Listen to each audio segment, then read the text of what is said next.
नमस्कार दोस्तों, क्या आपकी भी कमाई महीने की शुरुआत में अच्छी लगती है लेकिन महीने के आखिर तक जेब खाली हो जाती है?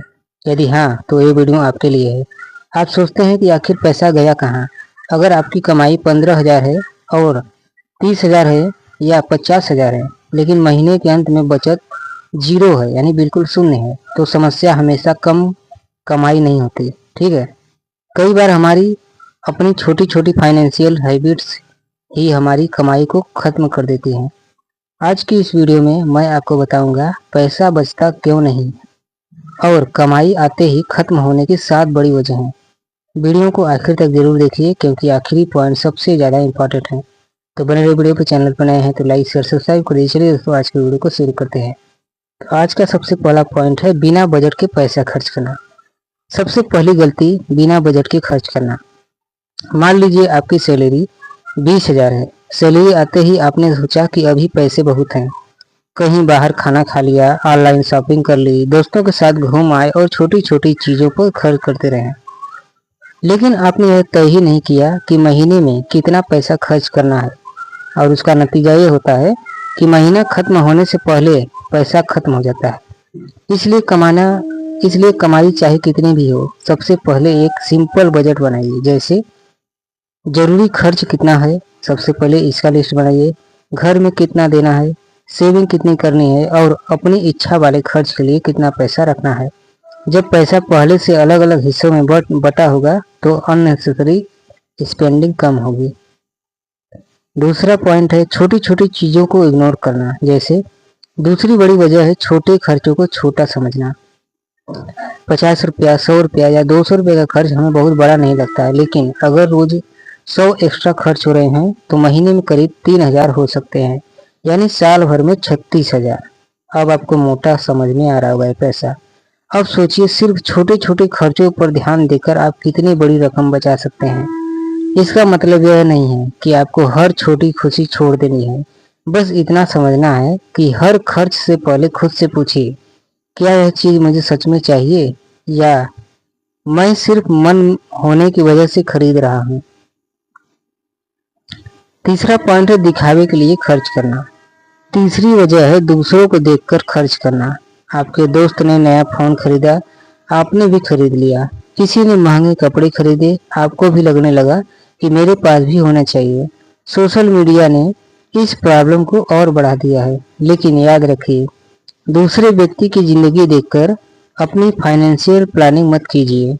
आपको यह नहीं पता कि उसके पास कितना पैसा है, कितना लोन है और उसकी फाइनेंशियल सिचुएशन क्या है। इसलिए दूसरों से कंपटीशन करने के बजाय अपने फ्यूचर से कंपटीशन कीजिए। अगर आप थोड़ा कम खर्च करके बचत करते हैं तो कल वही पैसा आपके काम आएगा। तो समझ सकते हैं दोस्तों। और इमरजेंसी फंड का न होना, ये सबसे बड़ी आपकी वजह है पैसा न बचने की। चौथी बड़ी गलती है इमरजेंसी फंड नहीं बनाना। जिंदगी में अचानक कोई जरूरी खर्च आ सकता है, घर में कोई जरूरी काम हो सकता है, नौकरी में बदलाव हो सकता है या कोई अनएक्सपेक्टेड एक्सपेंस आ सकता है। अगर आपके पास इमरजेंसी के लिए पैसा नहीं है तो आपको उधार लेना पड़ सकता है या क्रेडिट पर निर्भर होना पड़ सकता है। इसलिए धीरे धीरे एक अलग इमरजेंसी फंड बनाने की कोशिश करें। इस पैसे को रोजमर्रा के खर्च के लिए इस्तेमाल न करें। इसका उद्देश्य सिर्फ अचानक आने वाली जरूरी फाइनेंशियल जरूरतों के लिए पैसा तैयार रखना है। क्रेडिट कार्ड और ईएमआई को फ्री मनी समझना। पांचवी गलती है क्रेडिट कार्ड या ईएमआई को अपना एक्स्ट्रा पैसा समझ लेना। क्रेडिट कार्ड आपके पास पैसा पैदा नहीं करता है, वह सिर्फ पेमेंट का एक तरीका है। अगर आपने ऐसी चीज खरीद ली जिसे आप वास्तव में अफोर्ड नहीं कर सकते तो फ्यूचर की इनकम पहले ही खर्च हो जाती है। इसी तरह कई छोटी छोटी ईएमआई मिलकर महीने का बड़ा हिस्सा खा सकती है।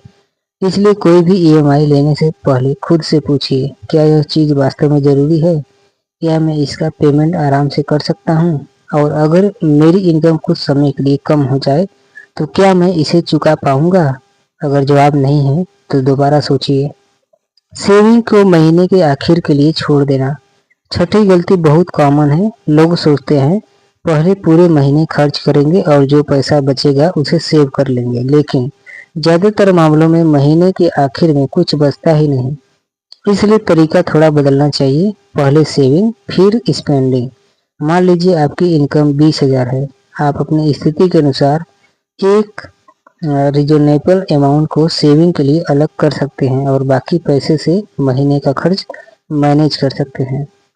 यह अमाउंट हर व्यक्ति के लिए अलग हो सकता है। महत्वपूर्ण बात यह है कि सेविंग को लेफ्ट ओवर मनी न समझें, उसे अपने फाइनेंशियल प्लानिंग का हिस्सा बनाइए। फाइनेंशियल गोल का न होना ये सबसे बड़ी मिस्टेक है आप लोगों की। और सातवीं सबसे बड़ी वजह है आपके पैसे का कोई गोल न होना। अगर आपको पता ही नहीं कि आपको पैसा क्यों बचाना है और तो सेविंग करना मुश्किल हो जाता है। इसलिए अपने फाइनेंशियल गोल लिखिए, जैसे इमरजेंसी फंड बनाना, एजुकेशन के लिए पैसा जमा करना, घर खरीदने के लिए पैसा जमा करना, बिजनेस शुरू करना या फ्यूचर के लिए इन्वेस्टमेंट करना। जब आपके पास एक क्लियर गोल होगा तो बेवजह खर्च करने से पहले आपका दिमाग खुद सवाल पूछेगा, अगर मैंने यह पैसा खर्च कर दिया तो मेरा गोल कितने दिन पीछे चला जाएगा। तो दोस्तों, पैसा बचाने के लिए सिर्फ ज़्यादा कमाना जरूरी नहीं है, पैसे को सही तरीके से मैनेज करना भी उतना ही ज़रूरी है। आज की वीडियो में हमने 7 बातें समझी। बिना बजट खर्च करना, छोटे खर्चों को इग्नोर करना, दूसरों की देखा देखी खर्च करना, इमरजेंसी फंड न बनाना, क्रेडिट कार्ड और ईएमआई को एक्स्ट्रा मनी समझना, सेविंग को महीने के आखिर के लिए छोड़ना और फाइनेंशियल गोल्स का न बनाना। अगर आप इन हैबिट में से सिर्फ 1 या 2 को भी सुधारना शुरू कर देते हैं तो धीरे धीरे आपकी फाइनेंशियल डिसिप्लिन बेहतर हो सकती है। और एक बात हमेशा याद रखिए दोस्तों, कमाई बढ़ाना जरूरी है लेकिन कमाई को संभालना उससे भी जरूरी है। अगर आपको यह वीडियो यूजफुल लगा हो तो वीडियो को लाइक करें, चैनल को सब्सक्राइब करें और कमेंट में बताइए आपकी सबसे बड़ी फाइनेंशियल प्रॉब्लम क्या है। कम कमाई, ज़्यादा खर्च या सेविंग न होना। मिलते हैं अगली वीडियो में। धन्यवाद।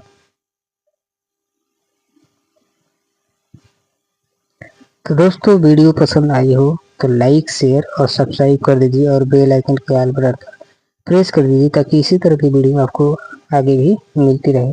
और पीपीटी के माध्यम से मैं वीडियो इसलिए बना रहा हूँ क्योंकि आप ही लोगों का कमेंट आया था कि कुछ फाइनेंशियल कैटेगरी पे आप पीपीटी के माध्यम से वीडियो बनाइए और हमें समझाइए। इसलिए पीपीटी के माध्यम से वीडियो बना रहा हूँ और समझा रहा हूँ।